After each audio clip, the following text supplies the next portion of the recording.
S, வீடு, schools, hotels, store room இங்கெல்லாம் partition wall கட்டணும்னாலும் இப்போ பில்டிங் போனஸோட first choice Renocon Rapid Wall Panels. 7 தலைமுறைகள் பாரம்பரியமிக்க ஒரே சித்த மருத்துவ ஸ்தாபனம் சேலம் சிவராஜ் சித்த வைத்தியசாலை. இப்பொழுது சேலம், ஈரோடு, சென்னை, ஹொசூர், திருப்பத்தூரில் தினசரி மருத்துவரை சந்திக்கலாம். தொடர்புக்கு 9842722500.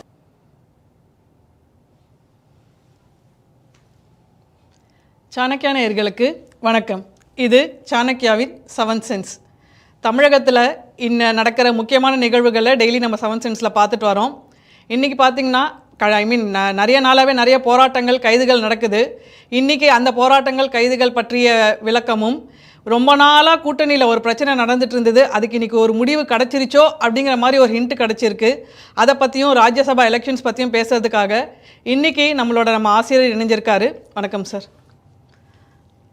சார், போராட்டங்களும் கைதுகளும் டெய்லி அது ஒரு டாப்பிக்காக போயிட்டுருக்கு. முக்கியமாக இந்த அங்கன்வாடி போராட்டங்கள், அவங்க தெளிவாக அவங்களோட வாக்குறுதி 313 அப்படின்னே பேட்ச் போட்டு தான் போராட்டமே பண்ணுறாங்க. அதில் திமுக சொன்னது என்னென்னா, அங்கன்வாடி மற்றும் சத்துணவு ஊழியர்களை அரசு பணியாளர்களாக பணியமர்த்தி காலமுறை ஊதியம் வழங்கப்படும், குறைந்தபட்ச ஓய்வூதியமும் பணிக்கொடையும் வழங்கப்படும்னு சொல்லியிருக்காங்க. அதை தான் நிறைவேற்ற சொல்லி கேட்குறாங்க. ஆனால் அது இன்னும் நிறைவேற்றவே இல்லை. அது இந்த போராட்டம் வெற்றி பெறுமா, அரசாங்கம் மனம் இறங்குமான்னு தெரியல. ஆக்சுவலாக யோசிச்சு பார்த்தீங்கன்னா, வச்சுக்கிட்டா வஞ்சகம் பண்ணுறாங்க. இல்லை, அவங்க இருக்கிற பூரா வேற மாதிரி செலவழிச்சிட்டாங்க. அவங்க எங்கே போவாங்க? இதுக்கு பல 1000 கோடிகள் தேவைப்படும். அவ்வளவு இல்லையே, அவங்களுக்கு பூரா 1000 ரூபா 2000 கொடுக்கல சரியா போகுது, எங்கே போவாங்க அப்படிங்கிற ஒரு கேள்வி இருக்கு. பட் இன்றைக்கி நம்ம சாணக்கியாலே போய் எக்ஸ்க்ளூசிவாக இவங்களை பேசும்போது இவங்க சொன்னது என்னென்னா, யாரும் பேச்சுவார்த்தை கூட வரல, நாங்கள் 16 நாளாக போராடிக்கிட்டு இருக்கோம். இவங்க இப்போ அந்த 5000 1000 ரூபா உரிமை தொகையெல்லாம் கூட இவங்க அரசு ஊழியர் அப்படிங்கிறதுனால இவங்களுக்கு கொடுக்கறது இல்லையா சார்? ஸோ அந்த பயனும் எங்களுக்கு கிடைக்கிறது இல்லை. யாரும் எங்கள்கிட்ட பேச்சுவார்த்தை கூட நடத்தலை. அதனால தான் நாங்கள் இந்த அளவுக்கு இறங்கி போராடுறோம். அப்படி நியாயமாக போராடுறதுக்கே எங்களை அரெஸ்ட் பண்ணுறாங்க. ஸோ அந்த உரிமை தொகை பெனிஃபிட் கூட இவங்களுக்கு இப்போ கிடைக்கல சார். இவங்க அரசு ஊழியர் இல்லையா, பட் ஆனால் அந்த உரிமை தொகை கூட கிடைக்கல அப்படின்னு ரொம்ப நம்ம இதில் பேசிகிட்டு இருந்தாங்க. அது உண்மையான தகவல் தான். அது குழப்பம் இல்லை. யாருமே பேச்சுவார்த்தை 14 நாட்கள். அப்போ என்ன இருக்குதுன்னா, அதுதான் அவங்களுக்கு கேள்வி இருக்கு. நம்ம போராட்ட முறையை இன்னும் வலிமைப்படுத்தினா தான் சரியாகுமோ அப்படின்னு சொல்லிட்டு நம்ம இன்னைக்கு கூட ஒரு செய்தி பார்த்தேன். கம்யூனிஸ்ட் கட்சியுடைய மூத்த தலைவர் பாலகிருஷ்ணனுடைய மனைவி அவங்க இந்த போராட்டத்தில் களத்தில் இருக்கிறாங்க. இவங்களோட அவங்க இதில் மாற்றுத்திறனாளி. அதான் சொல்ல வரேன். நான் சொல்றது போராட்ட முறை களத்தில் அவங்கள கூட அவங்க மேன் ஹேண்டில் பண்றாங்க. அரசாங்கம் பார்க்கும்போது என்ன செய்வாங்க? நீங்க மாற்றுத்திறனாளியாகட்டும், பகுதிநேர ஆசிரியராக இருக்கட்டும், அங்கன்வாடி பணியாளர்கள் எல்லாருமே பார்த்தீங்கன்னா என்ன செஞ்சா பித்தம் தெளியுங்கிற மாதிரி ஒரு கவலை இருக்காங்க. இது எல்லாமே பகுதி நேர ஆசிரியர்களை நாங்கள் காலமுறை ஊதியம் எப்படி நிரந்தரப்படுத்தும் அப்படிங்கிறது அவங்களோட ப்ராமிஸ் தான். அப்போ நீங்க ஒரு வாக்குறுதி கொடுக்குறீங்க, அதை 1 வருஷம் 2 வருஷம் சரி 5 வருஷமா நிறைவேற்ற முடியலன்னு என்ன கணக்குங்கிற கேள்வி வருதுல. இப்படி ஏராளமான வாக்குகள் நிறைவேற்றப்படாமல் இருக்கு. அதனால தான் கடுமையாக கொந்தளிக்கிறாங்க. இவங்க என்ன செஞ்சா சரியாகும்? நம்ம 16 நாளா போராட்டம் நடத்திட்டு இருக்கோம். இன்னும் நம்ம பேசக்கூட இல்லை. இதற்கு மேல செக்ரட்டரி பேசுவாங்க, மினிஸ்டர் பேசுவாங்க, சிஎம் கேட்கணுமா, எல்லாமே அப்படித்தான் கடைசி முடிக்க போறாங்க. அப்ப இந்த தேர்தல் காலத்துக்குள்ள இது முடியாது அப்படிங்கிற பதட்டம் அவர்கள்ட்ட தெரியுது. அந்த ஆதங்கம் உங்களுக்கு தெரியும். பெண்கள் அவங்க தான் பாதி குடும்பங்களில் பிரெட் வின்னர். நம்ம பார்க்குறோம், வட மாவட்டங்கள் உட்பட பல இடங்களில் ஆண்கள் மதுபானத்துக்கு அடிமையாகி டாஸ்மாக் கடைக்கு போய் குடும்பத்தை காப்பாற்றாத நிலைமை நம்ம பார்க்குறோம். அப்போ பெண்கள் அவர்களுடைய வருமானத்தையும் பார்த்துட்டு குழந்தை குட்டிகளையும் படிக்க வைக்க வேண்டிய ஒரு பெரிய நிர்பந்தத்தில் இருக்காங்க. அவர்களுக்கு பெரிய பொறுப்பு இருக்கிற பார்க்குறோம். அப்போ அவர்களை ஊக்கப்படுத்தாமல் நம்ம பெண் விடுதலைக்காக நம்ம நிறைய செய்யணும்னா பஸ்ஸில் ஃப்ரீயாக போய்க்கங்க அப்படிங்கிறது ஹெல்ப் பண்ணுதா? இல்லாட்டி இவர்கள் மாதிரி ஆட்களை பொருளாதார விடுதலை தானே உண்மையான விடுதலை. அப்போ இவர்களுக்கு ஒரு காலமுறை ஊதியம் கொடுக்கலாம். நீங்கள் வேலையை கூடுதலாக வாங்கிக்கங்க, ஒன்றும் பிரச்சனை. மேடம் நீங்கள் 3 மணி நேரம் வேலை பார்க்குறீங்க, கொடுக்க முடியாது. 8 மணி நேரம் வேலை வாங்கிக்கங்க. யார் வேணாங்கடா? 17 ஆசிரியர்கள் இருக்கிறாங்க. அவங்களுக்கு நீங்கள் 3 நாள் தான் வேலை பார்க்குறீங்க, 4 நாள் வேலை பார்க்குறீங்க, உங்களுக்கு சம்பளம் நீங்க 7 நாள் வேலை கொடுங்க. யார் வேணாம்னா 7 நாள் கொடுத்துட்டு 7 நாள் டீச்சர்ஸ் மத்தவங்க வாங்குற அதே 1 லட்ச ரூபா கொடுங்க. பெண்ணு கடிச்சு இருக்கிற 1 லட்ச ரூபா மத்த டீச்சர்ஸ் வாங்குறேன்னா அதே 1 லட்ச ரூபா கொடுங்க. 7 நாள் எவ்வளவு பார்க்க யார் சொல்ல போறா? அப்ப நீங்க சம்பளம் கொடுக்க மாட்டீங்க, வேலை மட்டும் வாங்கிக்கிறீங்க போது ஒரு பெரிய 2 பக்கம் இல்லாத ஒரு திருசங்க சொர்க்கம் சொல்லுவாங்க. நான் கவர்மெண்ட் வேலையில் இருக்கிறேன், நான் கவர்மெண்ட் வேலையில் இல்லை. அந்த மாதிரி அவங்க சொல்ற மாதிரி அந்த 1000 ரூபாய் பெனிஃபிட் எனக்கு கிடைக்காம போயிருச்சு, அந்த 5000 ரூபாய் பெனிஃபிட் எனக்கு கிடைக்காம போயிருச்சு. நான் அரசு ஊழியராகவும் இல்லை. இந்த பக்கம் கேட்டா நீங்க கவர்மெண்ட் வேலை பார்க்குறீங்க உங்களுக்கு கிடையாது, அந்த பக்கம் கேட்டா நீங்க கவர்மெண்ட் எம்ப்ளாயே கிடையாது. ஒரு கடினமான நிலைமை தான், நோ டவுட். சரி, இவங்க போராட்டம் எப்படின்னா, மாற்றுத்திறனாளிகளை நேற்று அரெஸ்ட் பண்ணி ஆஸ் யூஷுவல் எதிர்க்கட்சி தலைவர்கள் எல்லாருமே அறிக்கை மட்டும் விட்டுருக்காங்க. அவங்கள நைட் ஃபுல்லாக ஒரு பேருந்தில் டோர் கூட ஓப்பன் பண்ண விடாமல் மாற்றுத்திறனாளிகளை பஸ்ஸில் ஏற்றி நைட் ஃபுல்லாக அழக்கழிச்சு அதுக்கப்புறமா 2 மணிக்கு இறக்கி விட்டுருக்காங்க. அதில் தான் சிபிஐ மூத்த தலைவர் பாலகிருஷ்ணனோட மனைவியும் மருத்துவமனையில் அனுமதிச்சிருக்காங்க. அதுக்கு அவங்க அந்த கம்யூனிஸ்ட் கட்சியோட செயலாளர் சண்முகமும் இன்னைக்கு வன்மையாக கண்டனம் தெரிவிச்சிருக்காரு. சார், ஒரு மாற்றுத்திறனாளிகளை இப்படி ஹேண்டில் பண்ணுறது சரியா? ரொம்ப அதிர்ச்சி தரத்தக்க உண்மை என்ன அப்படின்னா, இதே மாற்றுத்திறனாளிகளை இதே திமுக ஆட்சி 2006-11 இதே மாதிரி அலைக்கழிக்கப்பட்டிருக்கு மறைந்த முதலமைச்சர் கலைஞர்களுடைய ஆட்சியில். இதே மாதிரி அவங்க வேற எங்கேயும் சுடுகாட்டு பக்கத்தில் எங்களை விட்டாங்க அப்படின்னு சொல்லி கூட்டு போய் எங்க விட்டாங்கன்னு தெரியாம பார்வையற்ற மாற்றுத்திறனாளிகள் மற்றவங்கள வேற எங்கேயும் விட்டாங்க. திரும்ப அங்க வந்துட்டு சேப்பாக்கத்தில் உட்காந்துறாங்க, வள்ளூர் கூட்டத்தில் உட்காந்துறாங்கன்னு சொல்லிட்டு வேற எங்கேயும். இது இதற்கு முன்னாடி இதே 2006-11 இதே மாற்றுத்திறனாளிகளுக்கு பார்வையற்ற மாற்றுத்திறனாளிகளுக்கு இவ்வளவு நடந்திருக்கு பார்க்கணும். அப்ப அவர்களுக்கு ஒரு 4% அரசு பணியில இடஒதுக்கீடு கொடுக்கணும். இது ஒரு அவங்க அரசாங்கத்துடைய இன்னைக்கு தமிழ்நாட்டில் எந்த டிபார்ட்மெண்ட்லயாவது 4% இடஒதுக்கீடு மாற்றுத்திறனாளிகளுக்கு ஃபுல்ஃபில் பண்ணப்பட்டிருக்கான்னு சொல்லிட்டு எந்த டிபார்ட்மெண்ட் ஏதேனும் ஒரு அமைச்சர் எங்க டிபார்ட்மெண்ட்ல 10,000 பேருங்க நாங்க 4% கொடுத்துட்டாங்க ஃபுல் ஆயிடுச்சுங்கன்னு ஏதாவது ஒரு டிபார்ட்மெண்ட் சொல்லட்டும். அப்ப அவர்களுக்கான உரிமை, அவர்களுக்கான ஊக்கத்தொகை, அவர்களுக்கான ஆளுநர், சமூக நலவாரியம், இது மாதிரி எல்லா இடத்துலயுமே செயல்படாத தன்மை இருக்கும்போது எங்க போவாங்க? அவங்க பார்க்கிறோம் பிசிக்கலி சேலஞ்சினாலே இயல்பான மனிதன் போல வாழ்க்கை வாழ முடியாத நிலைமை. அப்ப அவங்க ஆல்ரெடி சேலஞ்சு. அப்ப அவர்களுக்கு நாம தான் ஒரு ஊன்றுகோலா இருக்கணும், நாம தான் அவர்களுக்கு மூன்றாவது கண்ணா இருக்கணும். அப்படி இல்லாம இந்த அரசாங்கம் அவர்களை இங்கிருந்து அங்க அலக்களிக்கிறாங்கன்னா ரொம்ப பெரிய ஒரு வேதனைக்குரிய விஷயமா இருக்கு. நம்ம அங்கன்வாடி பணியாளர்களுக்காவது அவர்களும் பகுதி நேர நம்ம யாருமே விட்டு கொடுக்கறதுக்கு இல்லை. ஆனா இவர்கள் எல்லாரை விட மோசமான நிலைமையில் இருக்கக்கூடியவங்க. அவர்களுக்கான வாழ்வியலே ஒரு சேலஞ்சா இருக்கு. Life living it self challenge. அப்ப அவர்களுக்கு அரசாங்கம் முன்னுரிமை கொடுத்து பார்க்கணும். அவர்களை இந்த மாதிரி நடத்துவாங்க. ஒரு ப்ராப்பர் கைடன்ஸ் இல்லாம காவல்துறை இப்படி செய்யாது. நம்ம பார்த்தா அது நம்ம திருப்பத்தூர் அஜித் கொலை வழக்கில் கூட பார்க்கணும். ஏன்னா அவன் அந்த 5 போலீஸ்காரங்களுக்கு உங்களுக்கு சம்பந்தமே கிடையாது. இப்போ வண்டியில தூக்கிட்டு போய் எங்கேயா கொண்டு விட்டுறாங்க, 2 மணி நேரம் சுத்திட்டே இருக்காங்க. அந்த போலீஸ்காரங்களுக்கு வேற வேலை இல்லாம கிடையாது. என்ன செய்வாங்க? என்ன செய்யறதுன்னு இன்ஸ்ட்ரக்ஷன் வராது. என்ன செய்வாங்க? அவங்க எங்கேயா கொண்டு போய் விடுங்க, எங்க என்ன செய்வாங்க அவங்க? அப்ப அரசாங்கம் இதில் தலையிட்டு யூ ஹேண்டில் லைக் திஸ், இதை மாதிரி அதை நடத்து அப்படின்னு சொல்லி ஒரு கிளியர் இன்ஸ்ட்ரக்ஷன் கொடுத்து அவர்களை கௌரவமா முதல்ல நடத்தும். நீங்க அவருடைய கோரிக்கை நிறைவேற்றுறது கூட இப்ப 2வது கட்டமா போயிடுச்சு. அவங்களை ஒரு கௌரவமா நடத்தும். அவங்க ஒரு எவ்வளவு பெரிய ஒரு வாழ்நாள் சேலஞ்சில் இருக்கக்கூடியவங்களை நம்ம இப்படி நடத்துறதுங்கிறது எந்த விதமும் நியாயப்படுத்த முடியாத விஷயம். இவங்களோட ஓட் பர்சன்டேஜ்லாம் ரொம்ப கம்மியா இருக்கிறதுனால இந்த ட்ரீட்மெண்ட்டா சார்? அது வேற விஷயம். கடைசியில் நிர்வாகிகள் அந்த பக்கம் தான் போய் நிற்பாங்க. நீங்க டாப்ஸ்ல என்ன நடந்துச்சுங்கிற நீங்க கண்கூடா பாத்தீங்க. நான் டாப்ஸ்ல நிர்வாகிகள் எல்லாரும் பழைய ஓய்வூதியத்துல இருக்காங்களா? அவங்க இருந்துட்டு போறாங்க. அவங்க ஆனா என்ன சொல்லுவாங்க? அவங்க எல்லாமே போய் நேரா போய் கையை கொடுத்துட்டு ஸ்வீட்டை கொடுத்து வந்துருவாங்க. அவங்க அதான் நிர்வாகிகள் வேற, உண்மையான பிரச்சனை பார்ப்பாங்களே. தலைவர்கள் வேற, தொண்டர்கள் வேறன்னு பார்ப்போம்ல. தலைவர்கள் வேற மாதிரி இருப்பாங்க, தொண்டனா தீக்குளிப்பான். அந்த மாதிரியான நிலைமை தான் அது. இங்க அங்கன்வாடி பணியாளர்களோ மாற்றுத்திறனாளிகளோ அவர்களுடைய நிலைமை ரொம்ப பரிதாபமானது. சங்க தலைவர்கள் தங்க தலைவர்கள், அதனால அவங்க அதெல்லாம் வேற மாதிரி செட்டில் ஆயிடுவாங்க. கடைசியில் வந்துருவாங்க. அரசு ஊழியர்களுக்கு நம்ம தான் செய்வோம், இவங்க தான் செய்வாங்க. உங்களுக்கு ஞாபகம் இல்லையா 1.5 லட்சம் அரசு ஊழியர்களை ஒரே நாளில் தூக்குனது அந்த அம்மா அப்படின்னு திடீர்னு ஞாபகப்படுத்தி சொல்லுவாங்க. அது அரசு ஊழியர்கள் அதோடைய சங்கங்கள் வேற மாதிரி இருக்கு. அதில் நீங்க உள்ள போனீங்கன்னா அது வேற ஒரு பாலிடிக்ஸ். நம்ம நம்முடைய இதயம் இவர்களோடு போகிறது, அவ்வளவுதான். நம்ம வேற ஒன்றும் சொல்றதுக்கு இல்லைங்க சார். நம்மளுக்கு டெய்லி 7 சென்ஸில் இந்த கார்டு கண்டிப்பாக இருந்துட்டு இருந்தது. இனிமேல் வராதா சார் அந்த டாபிக்? ஏன்னா நேற்று கேசி வேணுகோபால் அவர்கள் கிளியராக சொல்லிட்டார், நாங்கள் 2 பேரும் பழைய ஃப்ரெண்ட்ஸு, இன்னும் ஃப்ரெண்ட்ஸாக தான் இருக்கோம். 22ஆம் தேதி நாங்கள் பேச்சுவார்த்தை நடத்த போகிறோம் அப்படின்னு சொல்லியிருக்காரு. அது மட்டும் இல்லாமல் இவ்வளோ நாளாக காங்கிரஸில் பேசினதெல்லாம் தனிப்பட்ட கருத்து, அதுக்கும் தலைமைக்கும் ஒரு சம்மந்தமும் இல்லை அப்படின்னு சொல்லி முடிச்சு வச்சுட்டாரா? இண்டி கூட்டணி முடிவாயிருச்சு தான் நம்ம பல நாளாக சொல்லியிருக்கிறோம். நம்ம திரு விஜய் அவர்களுடைய கட்சியின் மூலமாக இவங்க ட்ரை பண்ணி கூடுதலான சீட்டும் ஆட்சியில் பங்கும் கேட்கறதுக்கு ட்ரை பண்ணுவாங்களே தவிர அவங்க விஜய் கூட போவாங்கன்னு நம்ம நம்பலங்க தான் சொல்லியிருந்தோம். அதே தான் இன்னைக்கு நடந்திருக்குங்க பார்க்குறோம். கேசி வேணுகோபால் நேற்று ஒரு நாள் பயணமாக தமிழகம் புதுவை வந்தார். தமிழ்நாட்டில் வந்து பார்த்து சென்னையில் ப்ரெஸ் மீட் கொடுக்கும்போது ரொம்ப தெளிவாக சொல்லியிருக்காரு, இண்டி கூட்டணி இருக்கிறது, தொடர்கிறது அப்படின்ட்டு. ஒவ்வொருத்தங்களும் சொல்லக்கூடிய கருத்துக்கள்லாம் தனிப்பட்ட கருத்துக்கள்னு சொல்லிட்டார். நீங்க தாவேக்கா கூட பேசுறீங்களா, போவீங்களாங்கிற உங்களுடைய கற்பனைக்கு நான் ஒன்றும் சொல்ல முடியாது. நீங்க கற்பனை பண்ணிக்கங்க, சந்தோஷமா இருந்துக்கங்க, எங்களுக்கு ஒன்றும் வருத்தம் இல்லைன்னு சொல்லி சொல்றார். அப்ப அவர்கள் எல்லோருமே அப்போ பக்கத்தில் திரு செல்லப்பண்ணையவருடைய முகத்தை நீங்கள் பார்க்கணும். அப்படியே ஒரு ஆனந்த பூரிப்பில் அப்பாடா அப்படின்னு சொல்லிட்டு ரொம்ப பெரிய மன நிம்மதியில் அவரால் அந்த பூரிப்பை வெளிப்படுத்தவே முடியல.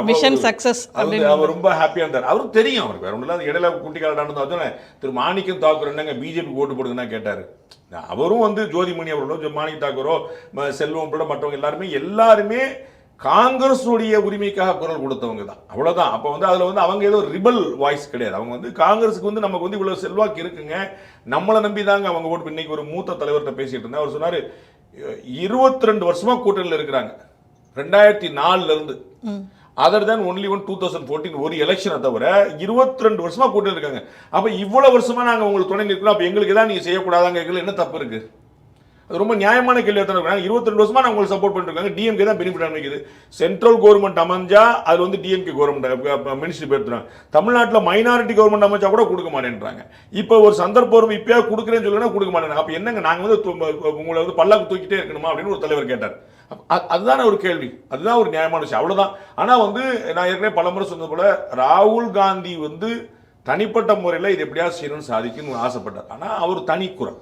அங்க வந்து பிரியங்கா மன்னிக்கணும் சோனியா காந்தி அவருடைய எண்ணமாகவும் மல்லிகார்ஜுன கார்கேயோட எண்ணமாகவும் வேறையாகவும் இருக்கும்போது இவரால் அதுக்கு மீறி செய்ய முடியாது. நம்ம பல சந்தர்ப்பங்களில் ராகுல் காந்தி தான் விட்டு கொடுத்து போனதை பார்த்தோம். 2019 அவரே குறிப்பிட்டது போல பல சந்தர்ப்பங்களில் நான் தனித்து விடப்பட்டேன்னு அவர் எழுதுறார்.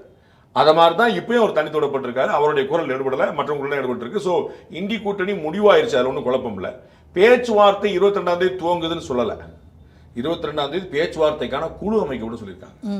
ஸோ இப்போ டிஎம்கேல யார் பேசுவாங்கன்னு தெரிஞ்சாலும் நீங்கள் பேசணும். பேச்சுவார்த்தைக்கான குழு அமைச்சாதான் நீங்கள் போய் அவங்கள பேச முடியும். காங்கிரஸ்க்கான குழு ரெடியாக இருக்கு, டிஎம்கேக்கான குழுவே ரெடியாக இருக்கு. அன்னைக்கு நடக்க போற கூட்டத்தில் டிஎம்கேக்கான கூட்டமும் ஒரு குழுவும் உறுதி செய்யப்படும் சொல்லியிருக்காங்க. அப்ப குழு அமைக்கப்படும். அதுக்கப்புறம் அவங்க வந்து இன்னைக்கு பேசுறாங்கன்னு சொல்லுவாங்க. அன்னைக்கு 22ஆம் தேதி சாயந்தரமா இப்போ எல்லாரும் பேசிட்டு இருக்க முடியாது. ஸோ 22ஆம் தேதி பேச்சுவார்த்தை நடக்கும்ல, 22ஆம் தேதி பேச்சுவார்த்தைக்கான குழு அமைக்கப்படும். அதற்கு பிறகு எல்லா கட்சியும் அமைக்கணுமாங்க. ஸோ டிஎம்கே வந்து தன்னுடைய டாக்டிக்ஸை பியூட்டிஃபுல்லா எவ்வளவு எலெக்ஷன்ல பண்ணுது அதே மாதிரி தான் இப்பயும் பண்ணுது. என்ன பண்ணுது, எவ்வளவு முடியுமோ அதை டிராக் பண்ணிட்டே போகும். அப்போ வந்து காங்கிரஸ் வந்து ஒரு ட்ராப்ல இருக்கும். நம்ம வந்து ஒரு உடனடியாக இங்கே போறீங்களா அங்கே போகலாம் போக முடியாது. அவங்க அடுத்தடுத்து அவங்க வேலை பார்க்க இன்னைக்கு பேசிட்டு இருக்கும்போது திமுக விருப்ப மனு தாக்கல் செய்யறதுக்கு சொல்லிருச்சு. புதுச்சேரி எல்லாரும் விருப்ப மனு கொடுங்கப்பான்னு சொல்லிட்டாங்க. அந்த அடுத்த கட்டத்தில் வந்துட்டாங்க. அப்போ வந்து அடுத்த கட்டத்தை போயிட்டு இருக்கும்போது இவங்களுக்கு எல்லாம் ஒரு தெளிவான ஒரு பார்வை வந்துருது. நம்ம என்ன செய்யணும் ஒரு நிர்பந்தம் வருது. அப்போ அது எல்லாமே ஒரு மெசேஜ் தான். உங்களுக்கு வேற ஒரு கணக்கில் சொல்லும்போது நம்ம வந்து 22ஆம் தேதி குழு அமைப்புன்னு சொல்லி சொன்ன பாருங்க. என்னைக்கு பார்த்தீங்கன்னா முதல் நாள் வந்து காங்கிரஸ் கூட்டம் வந்து டெல்லியில் நடக்குது. அப்போ மறுநாள் இவங்க இங்கே அறிவிக்கிறாங்க. இது எல்லாமே ஒரு கணக்கு தான். இப்போ இந்த விருப்பம் தாக்கல் பண்ணுங்கன்னு சொல்லி இதே கணக்கு தான். அப்போ 22ஆம் தேதி இவர்கள் குழு அமைத்து அதற்கு பிறகு அவர் பேசி அதுக்கு பிறகு முடிவாகி எல்லாரும் குழு அமைக்கட்டுன்னு சொல்லி அப்போ எல்லாரும் சேர்ந்து ஒரு முறை பேசணும்னு சொல்லி அப்புறம் தனித்தனியில் சரி ஏதாவது ஒன்று கொடுங்க டக்குன்னு முடிப்போம் அப்படிங்கிற இடத்துக்கு கொண்டு போகிறது தான் திமுக வாய்ப்பு. அப்படிதான் இந்த முறை நடக்கும் நினைக்கிறேன். அப்போ இதில் இறங்கி வந்தது காங்கிரஸ் தான் எடுத்துக்கலாமா சார்? சீட் அலோகேஷனை பொறுத்துங்க 30லேருந்து 35 சீட் வரைக்கும் கொடுப்பாங்க நான் நம்புறேன். ஸோ அந்த அளவில் அவங்க வெற்றின்னு சொல்லிக்கிடுவாங்க. கூட்டணி ஆட்சிக்கான குரலை வந்து 2வது முறையா வந்து அவங்க ரிசல்ட்டுக்கு பிறகு திரும்ப எடுப்பாங்கன்னு நினைக்கிறேன். ஸோ இப்போ வந்து எவ்வளவு அப்படிங்கிறத நம்ம பார்த்துக்கிடுவோம். ரிசல்ட்டுக்கு பிறகு நம்ம வந்து திரும்ப ஒருவேளை திமுகவுக்கு வந்து பெரும்பான்மை கிடைக்காமல் போனால் காங்கிரஸுக்கு தயவு தேவைப்படுமானால் அப்போ இவங்க வந்து திரும்பி ரீஸ்டார்ட் பண்ணுவாங்கன்னு நினைக்கிறேன். ஸோ அது வந்து இப்போதைக்கு ராஜ்யசபா சீட்டு கூடுதலான சட்டமன்ற சீட் இதோட நிற்கும். அதற்கு பிறகு ஆட்சியில் பங்காளியாங்கிறது as I already told ADMK ரெண்டுலையுமே வந்து ஆஃப்டர் த எலெக்ஷன் நடக்கும். Peri engineering, arts and science, pharmacy, nursing மற்றும் பிசியோதெரபி கல்லூரிகள் சென்னை இந்தியாவில் சிறந்த உள்கட்டமைப்பு கொண்ட கல்லூரிகளில் ஒன்று. 100% வேலை வாய்ப்பினை உறுதி செய்யும் சாதனை. ஆயிரக்கணக்கான பிற கல்லூரி மாணவர்களுக்கும் வேலை தந்த பெருமை. பெரி, எங்கள் கண்களில் உங்கள் கனவுகள். சார் 22 வருஷமா ஆட்சியில் இருந்தாங்க, ஒன்றா இருந்தாங்க, கூட்டணியில் இருந்தாங்க அப்படின்னு சொன்னீங்க. அப்பெல்லாம் அதிகமாக பேசாதது இன்னைக்கு சட்டப்பேரவையில் மாநிலத்தில் சுயாட்சி, மத்தியில் கூட்டாட்சி, அதுக்காக அரசியல் அமைப்பு திருத்தம்லாம் கொண்டு வரும் அப்படின்னு பேசியிருக்காரு. அந்த 22 வருஷம் என்ன பண்ணிட்டு இருந்தாங்க சார்? அதில் வந்து ரொம்ப விரிவாக சொல்லணும், என்னுடைய எவ்வளோ நினைவுபடுத்த முடியுமோ நான் அவ்வளோ சொல்கிறேன். முதலமைச்சருடைய உரை வந்து ரொம்ப நிறைய அம்சங்களை உள்ளடக்கியது. ஒரு விஷயம் இல்லை, ஒன்று அரசமைப்பை திருத்தணும். அரசமைப்பை திருத்தாமல் ஒன்றும் பண்ண முடியாது. 106 முறை திருத்தப்பட்டிருக்கு இதற்கு முன்னாடி அரசமைப்பு. 106 முறையில் கிட்டத்தட்ட 70-80 முறை வந்து காங்கிரஸ் ஆட்சியில் திருத்தப்பட்டிருக்கு. ஆனால் ராகுல் காந்தி அவர்கள் வந்து போராடம் பூரா அரசமைப்பு புத்தகத்தை கையில் வச்சுட்டு இதுக்கு வந்து ஆபத்து காத்திருக்கு, இதை காலி பண்ண போறாங்க, மாற்ற போறாங்க. இன்னைக்கு முதலமைச்சர் சொல்கிறார் 106 முறை மாற்றப்பட்டிருக்கு, இன்னொரு முறை மாற்றினா தப்பு இல்லை, மாற்றுவோம். ஏன்னா அரசமைப்பை மாற்றாம முதலமைச்சர் எதிர்பார்க்க நடத்த முடியாது. அவர் மத்தியில் கூட்டாட்சி, மாநிலங்களுக்கான உரிமை எங்க மத்தியில் நிலைநாட்டப்படணும்னு சொல்லி சொல்றாரு. அப்ப அப்படி நிலைநாட்டப்படணும் என்ன செய்யணுங்கிறது அப்புறம் அதற்கான ஒரு கமிட்டி வந்து கொரியன் அவர்கள் தலைமையில் வந்து பண்ணது, அது கொரியன் ஜோசப் அவர்கள் தலைமையில் பண்ணது. அதை தான் இவங்க வந்து இன்னைக்கு படிச்சுட்டு சொன்னார். அப்ப அந்த கமிட்டியோடைய பரிந்துரை ஏற்கனவே ராஜமன்னார் கமிட்டி 1969 இருந்து இன்னைக்கு வரைக்கும் நீங்க வந்து அதெல்லாம் நடைமுறைப்படுத்தப்படணும் அப்படின்னா அரசமைப்பு திருத்தணும். அப்ப இவ்வளவு முறை திருத்தினது தப்பு, இனிமே பயங்கரமா திருத்திட போறாங்கன்னு சொல்லிட்டு திரு ராகுல் காந்தி சொல்லிட்டே வராரு. அப்ப நீங்க திருத்த சொன்னா பரவாயில்லையா? அரசமைப்பு 106 முறை திருத்திட்டாங்க, இன்னொரு முறை திருத்தம் சொல்லி சொல்றாங்க. அப்ப அரசமைப்பு திருத்தம் சாத்தியமா? அது பாஜக செய்தா மோசம், அது காங்கிரஸ் கூட்டணி இவங்க திமுக செஞ்சா லாபமா அப்படிங்கிற முக்கியமான கேள்வி. ரெண்டாவது, மத்தியில கூட்டாட்சி அப்படின்னா என்ன? மாநிலங்களுக்கான உரிமையை கொடுக்கணும். சரி, அப்ப மாநிலத்துல ஏன் கூட்டாட்சி வேண்டாம்? மாநிலத்துல கூட்டணி ஆட்சி வேணும் தான் மொத்தம் கேட்கிறாங்க. அப்ப எல்லா கட்சிகளுக்கும் பிரதிநிதித்துவம் வேணுமா இல்லையா? எல்லா சமுதாயத்துக்கும் பிரதிநிதித்துவம் வேணுமா இல்லையா? எல்லா பகுதிகளுக்கும் பிரதிநிதித்துவம் வேணுமா இல்லையா? அது கிடைக்கலையா? அப்ப என்ன செய்யுது? அப்ப தமிழ்நாட்டில் எல்லா மண்டலத்திலிருந்தும் அமைச்சர்கள் இருக்கிறார்களா? எல்லா சமூகத்திலிருந்தும் அமைச்சர்கள் இருக்கிறாங்களா? பிராமணர் அமைச்சர் இருக்கிறாங்களா? சீட்டே கொடுக்க மாட்டாங்க சார். அப்ப பிராமணர்கள் இந்த தமிழ்நாட்டினோட அங்கம் கிடையாதா? அப்ப கூட்டாட்சி அப்படிங்கிறது எல்லாருக்கும் அங்கம் வகிக்க வேண்டாமா? அப்ப இவங்க என்ன செய்யறாங்க? சரி, பட்டியலத்தவர்களுக்கு ஏதாவது முக்கியமான துறை கொடுத்திருக்காங்களா? அவங்களுக்கு ஏதாவது பொதுப்பணித்துறை, நீர்வளத்துறை, இந்த மாதிரி முக்கியமான துறை கொடுத்திருக்காங்களா? பெண்களுக்கே சமூக நலத்துறை தவிர வேற துறையே கொடுத்தது. பெண்கள் தான் சமூக நலனுக்கு தூண், அதனால அப்படி கொடுப்பாங்கன்னு வச்சுக்கோங்களேன். அப்ப நம்ம எல்லாருக்குமான பங்களிப்பு இருக்கணும், கூட்டாட்சி இருக்கணும் அப்படின்னு சொன்னா, கூட்டணி ஆட்சி இல்ல, கூட்டாட்சி. சோ எல்லாருக்குமான பங்களிப்பு தான் அப்படி. அப்ப பெண்களுக்கு சரியான முக்கியத்துவம் கொடுத்திருக்காங்களா? அவங்க பட்டியலத்தவர்களுக்கு கொடுத்திருக்காங்களா? எல்லா பகுதிகளுக்கும் கொடுத்திருக்காங்களா? எல்லா ஜாதிக்கும் கொடுத்திருக்காங்களா? அப்ப ஏற்கனவே உங்க கையில இருக்கக்கூடிய விஷயம் நான் என்ன கேட்கிறேன், 33% பெண்களுக்கான இடஒதுக்கீடு திமுக கொடுக்கப்பட்டிருக்கா? அவங்க குடும்பத்திலே கொடுக்கப்படல சார். தட் இஸ் நாட் அவர் பர்சனல் கேஸ். நம்ம அது அவரவர் குடும்பம் அவங்க உங்களுக்கு இல்ல சார், வாரிசு அரசியல்னாலும் ஆண் வாரிசு அரசியல் தான் கொண்டு வந்துகிட்டு இருக்காங்க சமூக நீதி பேசுற கட்சியில. நான் பாஜக எத்தனை பேர் இருக்காங்கன்னு கேட்பேன், நீங்க பதில் சொல்வீங்களா? ஏடிஎம் கிளை எவ்வளவு பேர் இருக்காங்கன்னு கேட்பேன், பதில் சொல்லுங்க. எல்லா கட்சியிலுமே தான் சார். எங்க போகணும் எங்க போக கூடாதுன்னு ஒரு கணக்கு இருக்கு. அது ஃபேமிலினா அவங்க எலெக்ஷன்ல நின்று தானே ஜெயிக்கிறாங்க. நீங்க உதயநிதி ஸ்டாலின் எங்க நிக்கிறாரு? எலெக்ஷன்ல நிக்காம ஜெயிக்கிறாரா? கனிமொழி எலெக்ஷன் நிக்காம ஜெயிக்கிறாங்களா? தயாநிதி எலெக்ஷன் நிக்காம ஜெயிக்கிறாங்களா? ஸ்டாலின் எலெக்ஷன் நிக்காம ஜெயிக்கிறார். அவங்க எலெக்ஷன் நிக்கிறாங்க, மக்கள் வேணா தோக்கடிக்க வேண்டியதானே? மக்கள் ஓகேன்னு சொல்லிட்டு அந்த கேண்டிடேட் எது கேண்டிடேட் பார்த்து இவருக்கு ஓகேன்னு சொல்லி ஓட்டு போடுறாங்க. அப்புறம் நீங்க அதை திரும்ப சொல்ல அர்த்தம். ஓகே, சோ திமுக நான் சொன்னேன், எங்க அவர்களுக்கு வாய்ப்பு இருக்கிறதோ அந்த இடத்துல அவங்க செய்யலன்னு சொல்றேன். திமுகங்கிற கட்சி இருக்குது, கட்சியில 33% கொடுத்துருக்காங்களா? அது கொடுக்கல. அப்ப சரி, திமுக தமிழ்நாட்டில் உள்ளாட்சி இவங்க கையில் இருக்குது, உள்ளாட்சியில் கொடுக்குறாங்களா? 33% அது கொடுக்கல. பல சமயங்கள் இன்னைக்கு வரைக்கும் தமிழ்நாட்டில் நடக்கக்கூடிய உண்மை, மறுக்காத உண்மை, யாரும் மறுக்க முடியாது. பட்டியலின பஞ்சாயத்து தலைவர்கள் கொடியேற்ற முடியல, தேசிய கொடி ஏற்ற முடியல. பட்டியலினத்தவர்கள் பஞ்சாயத்து தலைவர்கள் அந்த அலுவலகத்துக்கு போக முடியல. அங்க இருக்கக்கூடிய ஊராட்சி மன்ற செயலர்கள், ஊராட்சி மன்ற துணைத் தலைவர் அல்லது வேறு ஒரு சமூகத்தை சேர்ந்தவர் அவங்களுக்கு கடுமையாக பஞ்சாயத்து பண்றாங்க, சண்டைக்கு போறாங்க. இன்னைக்கு 100 இடங்கள்ல இது பேசப்பட்டிருக்கு, 100 இடங்கள் பாதிக்கப்பட்டு இன்னைக்கு வரைக்கும் திமுக உள்பட எல்லா கட்சிக்காரங்களும் இதுல பாதிக்கப்பட்டிருக்காங்க. திமுகவை சேர்ந்த பட்டியலின பஞ்சாயத்து தலைவரை கொடியேற்ற முடியாத நிலைமை. மற்ற கட்சிகள் அப்ப இங்க எந்த மாதிரியான சமூக நீதி சிஸ்டம் இங்க இருக்கு? அவங்க முடிவு பண்றாங்களா? உள்ளாட்சி அமைப்புகள் பஞ்சாயத்துகள் எல்லாத்துக்குமே நாங்க 10,000 பல்ப் வாங்கி கொடுப்போம் சார். அந்தந்த பஞ்சாயத்துக்கு தேவையான பல்ப் அவங்க வாங்கிக்கிட்டோம் சார், அதான் சுதந்திரம். மத்திய அரசு மாநிலத்துக்கு செஞ்சோம்னா நாங்க பார்த்துட்டு தானே சொல்றீங்க.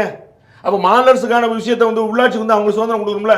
அப்ப அவர் என்ன முதலமைச்சர் வேற ஒரு சந்தோம் இன்னைக்கு இல்ல, ஒரு 2 நாள் முன்னாடி கூட சொன்னார், நகராட்சி மாநகராட்சி உள்ளாட்சி போல எங்களை நடத்துகிறது மத்திய அரசு. அப்ப நீங்க அப்படி நடத்தலாமாங்கிற கேள்வி வருதுல. அப்ப உள்ளாட்சிக்கான சுதந்திரம் மாநிலம் கொடுக்கணும், மாநிலங்களுக்கான சுதந்திரம் மத்திய கொடுக்கணும்.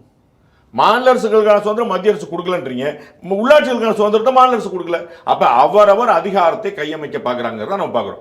லாஸ்ட் பாயிண்ட், அதிகாரத்தை டெல்லியில் குவிக்கிறார்கள் அப்படின்னு. அரசமைப்பை ஏன் திருத்தணும்னு சொன்னாரு? அரசமைப்பை எழுதுன யாரு? அம்பேத்கர். நம்ம எல்லாருமே பெருமையா சொல்றோம். அம்பேத்கர் எழுதின அரசமைப்பு தப்பா இருக்கா? இதற்கு முன்னாடி 70 இல்லையே, அவர் அந்த பாஜக திருத்தம் கொண்டு வரலையே. பாஜக கொண்டதுனால மாறல, உங்களுக்கு புரியுங்களா? அந்த ஐடியாவை மாத்த சொல்றாங்க. இப்ப பாஜக ஒரு விஷயம் கொண்டு வந்துச்சு, அதை நான் மாத்திரம் சொல்லவே இல்லை. அரசமைப்பு ஐடியாலேயே சென்ட்ரல் கவர்மெண்ட் அதிகமான பவர் இருக்கு, அதையே மாத்தணும், பெடரல் சிஸ்டமா மாத்தணுங்கிறது இவங்களுடைய எண்ணமா இருக்கு. அப்ப இந்த சிஸ்டத்தை கொண்டு வந்தது யாருங்கிற என்னுடைய கேள்வி. பாஜக கொண்டு வந்து திருத்தத்தில் வருத்தப்பட்டு இவங்க மாத்தணும் சொல்லி சொல்லல, புரியுதுங்களா? 106 திருத்தத்தில் பாஜக பண்ண 103 திருத்தம் எங்களுக்கு பாதிக்குதுன்னு சொல்லி சொல்லல. அரசமைப்பே திருத்தணும். கான்ஸ்டிடியூஷனே எப்படி இருக்குன்னா மாநிலங்களுக்கு அதிகாரத்தை கம்மியா வச்சிருக்குது. ரொம்ப ஆச்சரியமான ஒரு வார்த்தையை முதலமைச்சர் பயன்படுத்துறார். நமக்கான நில அதிகாரத்தையும் நிதி அதிகாரத்தையும். நில அதிகாரம் எப்படின்னு எனக்கு புரியவே இல்லை. நிலம்ங்கிறது லேண்டுங்கிறது ஸ்டேட் சப்ஜெக்ட், மத்திய அரசு வரவே முடியாது. பரந்தூர் விமான நிலையத்தில் விமான நிலையம் அமைக்கும் போது central government, airport authority of India நிலம் கையப்படுத்தி கொடுத்தது யாரு? கலெக்டர். கலெக்டர் யார்கிட்ட ரிப்போர்ட் பண்றா? Directly to CM. கலெக்டர் எப்படி சென்ட்ரல் கவர்மெண்ட் ரிப்போர்ட் பண்ணுவாரு? அப்ப நில அதிகாரம் நிதி அதிகாரம் ஒரு வார்த்தையை பயன்படுத்தினாங்க, ரொம்ப அதிசயமா இருந்துச்சு. நில அதிகாரம் எப்படி போச்சு? ஸ்ரீலங்கால இருக்கக்கூடிய நிலைமை வேற. அங்க நிலம் மத்திய அரசுக்கு சொந்தமானது. இங்கே தமிழ்நாட்டில் இந்தியாவில் அப்படி கிடையாது. நிலம் மாநில அரசோட உரிமை. யூனியன் டெரிட்டரி பாண்டிச்சேரி இருக்கு பாத்தீங்களா, புதுச்சேரி, ஜம்மு காஷ்மீர், இது மாதிரி யூனியன் டெரிட்டரி தான் சென்ட்ரல், டெல்லி இது மாதிரி சென்ட்ரல் கவர்மெண்ட். ஆனா இது ஒரு ஃபுல் ஃபிளட்ஜ் ஸ்டேட். இங்க மத்திய அரசு நினைத்தால் 1 சென்டிமீட்டர் நிலம் கூட எடுக்க முடியாது. முழுக்க மாநில அரசுடைய கன்விக்ஷன் இல்லாமல் இருக்கக்கூடிய மாநில அரசு தான் கொடுக்க முடியும். அப்போ நில அதிகாரம் எப்படி சொல்றாருன்னு தெரியல. ரைட். அப்ப அம்பேத்கர் கொண்டு வந்த சட்ட அரசமைப்பு சரியில்லைன்னு சொல்லி சொல்றாங்களா? இதுதான் முக்கியமான கேள்வி. அம்பேத்கர் சொல்லுகிறார், அரசமைப்புடைய விவாதத்துல காலப்போக்கில் அதிகாரம் மத்திய அரசிடம் தான் குவியும், அதை தடுக்க முடியாது, தவிர்க்க முடியாது. இன்னைக்கு இவர்கள் எதை குற்றச்சாட்டாக சொல்கிறார்களோ அதை 1949 இப்படித்தான் நடக்கும், அதை ஒண்ணுமே செய்ய முடியாதுன்னு அதை அங்கீகரிச்சவர் அம்பேத்கர். ஓகே, பட் இது வந்து யார் கேள்வி கேட்டிருக்கணுமோ மாநிலத்தில், இந்த மாநிலத்திலையும் கூட்டாட்சி வேணும்னு இவ்வளோ நாளாக பேசிட்டு இருந்த காங்கிரஸ், செல்வ பெருந்தகை அவர்கள் ஆஸ் யூஷுவல் இது வரவேற்கத்தக்க அறிவிப்பு தான் அப்படின்னு சொல்லியிருக்காரு. இல்லை, அவர் வந்து அப்படிதான் சொல்லுவார். காங்கிரஸ் கட்சியோட அகில இந்திய தலைமை சொல்லுதான் பார்க்கணும். தமிழ்நாட்டு காங்கிரஸ்ட காவிரி பிரச்சனையில் உங்கள் நிலைப்பாடு என்னங்கன்னா, காவிரியில் தமிழ்நாட்டுக்கு தண்ணி வரணும் தான் சொல்லுவார். கர்நாடகா காங்கிரஸ் என்ன சொல்லுதுங்கன்னு கேட்கணும். இல்லைன்னா அகில இந்திய காங்கிரஸ் என்ன சொல்லுதுன்னு கேட்கணும். காவிரி பிரச்சனையை குட்டிச்சோறாக்கியது அகில இந்திய காங்கிரஸ். மத்தியில் பாஜகவுடைய வாஜ்பாய் அவர்கள் பிரதமராக இருந்த போது தான் ஆணையம் அமைத்து கூட இருந்து பேசி, அவரே 2-3 முறை பேசி உட்கார்ந்து, அவர் பிரதமரே அந்த சேர்ல உட்கார்ந்து பேசி அவ்வளோ ஏற்பாடு பண்ணி கடைசியில் பாஜக நரேந்திர மோடி அவர்கள் ஆட்சியில் இருக்கும்போது தான் சுப்ரீம் கோர்ட்டுடைய இறுதி தீர்ப்பு வந்து இன்னைக்கு அந்த பிரச்சனையே இல்லாமல் நிற்குது. ஆனால் இவர்கள் என்ன சொல்லுவாங்க, எப்போ பார்த்தாலும் இந்த பக்கம் வந்து நான் வரவேற்கிறேன், அந்த பக்கம் நாங்கள் வரவேற்கிறேன் கேட்டால் அது அவர்களுடைய உரிமை அப்படிம்பாங்க. அகில இந்திய தலைமை காங்கிரஸ் கட்சி உள்ளது. மும்மொழி கொள்கையில காங்கிரஸ் அகில இந்திய தலைமை என்ன பேசட்டும், நீட்ல அகில இந்திய தலைமையோட நிலைப்பாடு என்ன சொல்லட்டும், நவோதயா ஸ்கூல்ஸ்ல காங்கிரஸ் நிலைப்பாடு என்ன சொல்லட்டும். அவர்கள் வந்து செல்வ பெருந்தகை எந்த பிரச்சனையுமே கேட்க மாட்டாங்க. அதனால அவர் என்னன்னு சொல்லிட்டே இருப்பார். அவர் வந்து இவர் வந்து வரையறுக்கிறோம் ரைட்டு, அகில இந்திய தலைமை என்ன சொல்லுது கேட்கும். ராகுல் காந்தி பேசுவாராதான் சொல்லுங்க சார். இது வந்து இன்னொரு நரேட்டிவ் செட்டிங்காக எடுத்துக்கலாமா சார்? நேற்று தான் பட்ஜெட் முடிஞ்சுது, எல்லாரும் அந்த 5 லட்சம் கோடி கடன் பற்றி பேசிகிட்டு இருந்தோம். இன்றைக்கி உடனே சுயாட்சி கூட்டாட்சி பற்றி பேசிகிட்டு இருக்கோம். ஸோ ஆஸ் யூஷுவல் இது திமுகவோட கிளவர் நரேட்டிவ் செட்டிங்னு எடுத்துக்கலாம். நெரேட்டிவ் எடுபடாது, அதனால நெரேட்டிவ் திமுக நெரேட்டிவ்லாம் எடுபடும். அதனால தான் அதான் நெரேட்டிவோட சக்ஸஸ். இது நெரேட்டிவ் கிடையாது ஏன் சொல்றேன்னா, இது எடுபடாது, அவ்வளவுதான். அது வந்து அவங்களுக்கு வந்து இது வந்து எப்பயுமே லைவ்ல வச்சிருப்பாங்க. இது வந்து எப்பயுமே லைவ்ல வச்சிருப்பாங்க. மாநில சுயாட்சி, தமிழுக்கா குரல் அவங்க மொழி இது ரெண்டு தானே கையில் எப்பயுமே கையில் வச்சுட்டு இருப்பாங்க. பட் அது நெரேட்டிவ் கிடையாது, சக்ஸஸ் ஆகாது அவங்களுக்கு தெரியும். இது வந்து ஒரு சும்மா ஒரு கணக்கு நம்ம சொல்லி போயிடுன்னு சொல்லிட்டு. ஓகே சார், இன்றைக்கி வந்த முக்கியமான இன்னொரு அனௌன்ஸ்மெண்ட் வந்து 6 ராஜ்யசபா சீட் வந்து காலியாகுது. ஏப்ரல் 2 முடியுது. அதுக்கு வந்து மார்ச் 16 எலெக்ஷன் சொல்லியிருக்காங்க. இந்த இப்போ செல்வ பெருந்தகை சாயந்தரம் கொடுத்த பேட்டியில் கூட எலெக்ஷன் கமிஷன் வந்து ஆஸ் யூஷுவல் பாஜக சொல்கிறபடி கேட்டு அவங்களுக்கு எப்போ விருப்பமோ அப்போ நடத்தியிருக்காங்க. ஏன்னா 2 ராஜ்யசபா சீட் வந்து ஏடிஎம்கேக்கு இருக்குது. தேர்தல் நடந்ததுக்கப்புறம் அவங்களுக்கு அது கிடைக்காது அப்படிங்கிறதுனால இப்போவே ஃபில் பண்ணிக்கிறாங்க அப்படின்னு சொல்லியிருக்காரு. மாணிக்கம் தாக்கூரும் அதே கருத்தை சொல்லியிருக்காரு. காங்கிரஸ் என்ன செய்யும், திமுக என்ன செய்யும்? அவங்கெல்லாம் ராஜ்யசபா சீட் வேண்டாம்னு சொல்லிடுவாங்களா? இல்லாட்டி இருக்கிறவங்களுக்கு ராஜ்யசபா கொடுத்துருவாங்களா? 6 சீட்டு காலி ஆகுதுன்னா 6 சீட்டை ஃபில் பண்ணுறதுக்கான முயற்சி எல்லாருமே எடுப்பாங்க. அது திமுகவும் எடுக்க தான் போகுது, காங்கிரஸும் கேட்க தான் போகுது. காங்கிரஸ் எங்களுக்கு ராஜ்யசபா சீட் வேண்டாம்னு சொல்ல போதா? அவங்களுக்கு கொடுக்க மாட்டாங்கன்னு நான் நினைக்கிறேன். That separate case. But ADMK வந்து தன்னுடைய 2 ராஜ்யசபா சீட்டை ஏடிஎம்கேவாக நிரப்பும்னு நினைக்கிறேன். டிஎம்கேவும் தோழமை கட்சிகள் யாருக்கும் கொடுக்காம அவங்களையும் நிரப்பிடுவாங்கன்னு நினைக்கிறேன். ஏன்னா ஆஃப்டர் எலெக்ஷன் ஒரு அன்சர்டனிட்டி இருக்கிறதுனால அதில் வந்து 2 கட்சிகளுமே தங்களுடைய உரிமையை நிலைநாட்டிக்கிடுவாங்க, கூட்டணி கட்சிகள் கொடுக்க மாட்டாங்க அப்படிங்கிற என்னுடைய கட் ஃபீலிங். என்ன நடக்குங்கிற பார்க்கணும். 6 சீட்டில் 7ஆவது சீட்டு கூட ஒன்று வரலாம். ஆனால் அது வந்து இந்த மார்ச் மாதமே வருமா இல்லாட்டி ஏப்ரல் மாதத்துக்கு பிறகு வருமானு பார்க்கணும். இன்னைக்கு தேதிக்கு வந்து திரு சி வி சண்முகம் அவர் ராஜ்யசபா உறுப்பினராக இருக்கார், 2 வருஷமாக இருக்கிறாரு. அவர் வந்து சட்டமன்ற தொகுதியில் போட்டியிட போகிறார். If I'm not wrong Mailam தொகுதியில் போட்டிடுவார்னு நினைக்கிறேன்.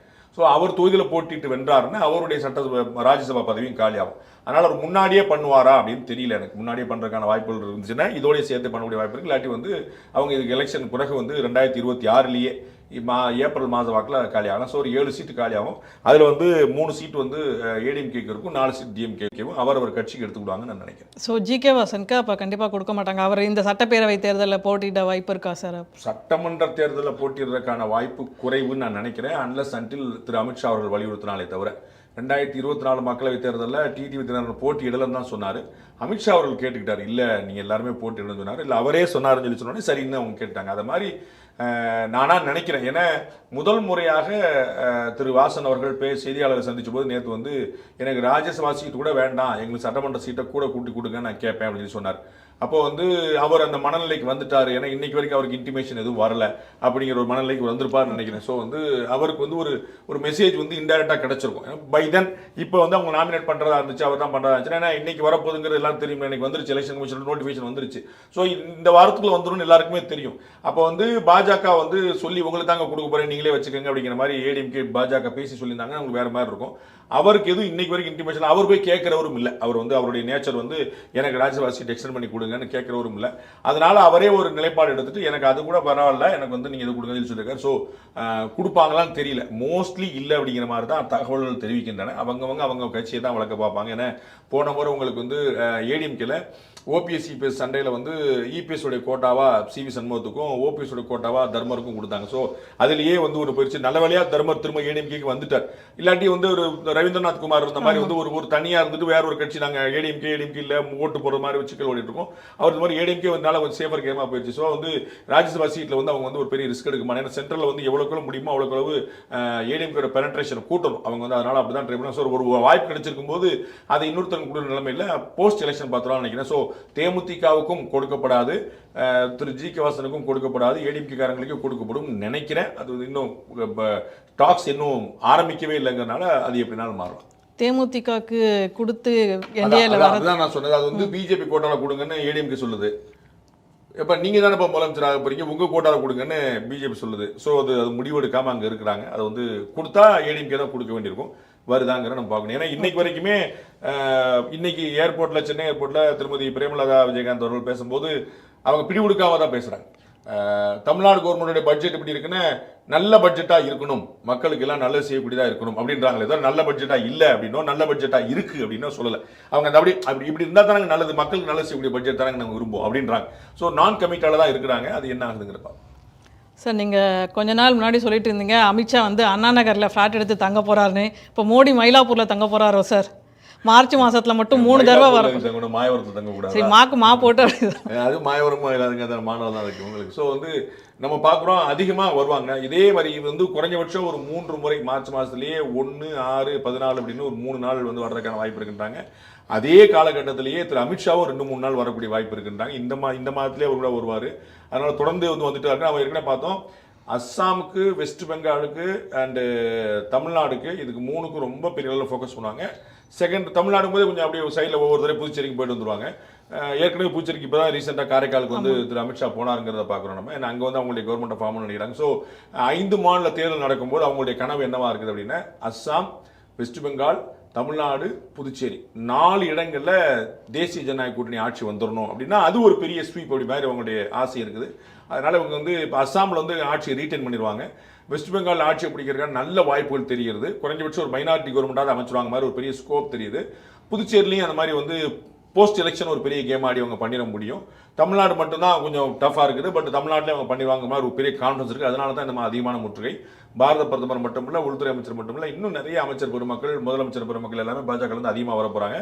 That will work. அது வந்து ஒரு நல்ல ஒரு ஹெல்ப் பண்ணும். பட் ஆனால் நான் ஏற்கனவே பலமுறை சொன்ன மாதிரி பாஜக ஒரு ஈவென்ட் நெரேட்டிவ் செட் பண்றதை விட ஒரு நெரேட்டிவ் காமனா செட் பண்ணா கான்ஸ்டன்ட்டா இல்லாம அந்த பீக் ஏன்னா வந்து ஏற்கனவே பிரதமர் வந்தாரு, மதுராந்தகத்துல சூப்பரா இருந்துச்சு. 1ஆம் தேதி பிரதமர் வருவார், சூப்பர். 6ஆம் தேதி வரப்போறார், சூப்பர். 15ஆம் தேதி வரப்போறார், சூப்பர் அப்படின்னு அந்த ஈவெண்ட்லேயே தான் கவனம் செலுத்திடுவாங்க. அதற்கு தாண்டி ஒரு நெரேட்டிவா செட் பண்ணி ஒரு கோல் அடிச்சு தட்டே போகணும்னு பார்க்கணும்.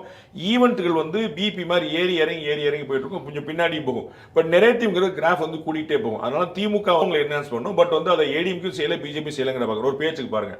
டிஎன்பிசி தேர்வுத்தாளில் முறைகேடு நடந்துச்சு, தேர்வு ஒத்திவைக்கப்பட்டுச்சு. வரலாற்று முதல் முறையாக அன்னைக்கு காலில் தேர்வு ஒத்திக்கப்பட்டுச்சு. அதிமுகவுடைய இளைஞரணி இருக்குதா இல்லையா? அறிக்கை. அதிமுக மாணவர் அணி இருக்குதா இல்லையா? பாஜக இளைஞர் அணி இருக்குதா இல்லையா? பாஜக மாணவர் அணி இருக்குதா இல்லையா? கல்வியாளர் பிரிவுன்னு ஒன்று இருக்குதா இல்லையா? இது மாதிரி இவ்வளவு பிரிவு இருக்கு. அவங்க எல்லாம் என்ன பண்றாங்க? எங்கேயா ஒரு ஆர்ப்பாட்டம், ஒரு போராட்டம், ஒரு முற்றுகை போராட்டம் ஏதாவது பண்றாங்களா? எதுவுமே இல்லை. அப்ப அவர்கள் வந்து ஒரு நெரேட்டிவ் செட் பண்ணி ஒரு அரசாங்கத்துக்கு ஒரு அழுத்தம் கொடுக்கணுங்கிற மாதிரி போகாம அவங்க ஒரு அறிக்கை கொடுக்க, ஒரு ஈவெண்ட் நடத்த, ஒரு பெரிய கிராண்ட் மங்காஷன் நடத்த அப்படி கொண்டு போனாங்கன்னா அது இன்னும் கொஞ்சம் ஒரு கடுமையா உழைக்க வேண்டியிருக்கும். இவர் வர்றதை பற்றியே இன்னைக்கு செல்வ பிறந்தகை கிட்ட பேசும்போது அவங்க பயத்தில் இருக்காங்க, அதனால அவங்க அடிக்கடி வரணும், எங்கள் தலைமை பயத்தில் இல்லை அதனால வர்றதில்லை அப்படின்னு இப்போ ஈவினிங் சொல்லியிருக்காரு சார். 3 நாள் முன்னாடி கேட்டபோது இதே கேள்விக்கு வேற பதில் சொன்னார். என்னங்க பிஜேபியில் எல்லாருமே வந்துகிட்டே இருக்கிறாங்க, உங்க கட்சியிலிருந்து யாருமே வரல? இல்ல ரெடி, எல்லாம் ஃபுல் ப்ரோக்ராம் ரெடி, எல்லா சார்ட்டும் ரெடி, எல்லாமே ரெடியா இருக்கு, கையில இருக்கு. ராகுல் காந்தி வராரு, சோனியா காந்தி வராங்க, பிரியா காந்தி வராங்க, கார்கே வர்றாரு, எல்லாம் ரெடியா இருக்குது, பேசி முடிச்சுட்டு வந்துருவாங்க அப்படின்னு சொன்னார். ஸோ அது எவ்வளவுதான் சொல்றாரு. நம்ம வந்து ஆளை இல்லாத ஊருக்கு இழுப்பு பூச்சக்கரை, நம்ம வந்து எட்டி பார்த்து பழம் கிடைக்கலன்னா அது வந்து சீச்சி இந்த படம் பொழிக்கும். அதெல்லாம் வந்து எப்பயுமே உள்ளதான். அவர்களுக்கு தெரியும் இவங்க வந்து பிஜேபி வந்து விடமாட்டாங்க, ரொம்ப கடுமையாக இறங்கி அடிக்கிறாங்க அப்படின்னு. அதனால நம்மகிட்ட வந்து வரல, நம்மகிட்ட இன்னும் பேச்சுவார்த்தையே முடியலையே, நம்ம வந்து என்னதான் இன்னைக்கு ஒரு தலைவர்கிட்ட பேசிட்டு இருந்தேன். அவர் வந்து காங்கிரஸ் கட்சியில் அவர் வந்து சந்திரசாக்கர் ஒரு வார்த்தை சொல்றார், இருங்க இன்னும் கூட்டணி இருக்குதா இல்லையானே தெரியல அப்படின்றார். ஏங்க இப்பதான் வரலன்னு பேசுறீங்க, திருப்பி சொல்லுங்க. இல்ல திமுகவோட தொடர்றோம், பட் இன்னும் வரணுமே, வந்தா தானே நம்ம ஒரு அப்படி எதுவுமே ஃபைனல் ஆனால் தானே அந்த மாதிரி. ஸோ அன்சர்டினிட்டி அங்கே அதிகமாக இருக்கும்போது இவங்க காங்கிரீட்டாக வந்து இறங்கிட்டு இருக்கிறத வந்து அவங்களுக்கு பயம் வந்துருச்சு இறங்குறாங்கன்னு சொல்கிறாங்க. அது வந்து பாலிடிக்ஸ் தான். ஓகே சார், ரொம்ப நன்றி சார். இன்றைக்கி வந்து கூட்டாட்சி சுயாட்சி இதை பற்றிலாம் பேசிட்டோம். தனி பெரும்பான்மை ஆட்சி அமைதா 2026 அப்படிங்கிறது பார்க்கலாம். மீண்டும் நாளை 7 சென்ஸ் நிகழ்ச்சியில் சந்திக்கலாம். அதுவரை நன்றி.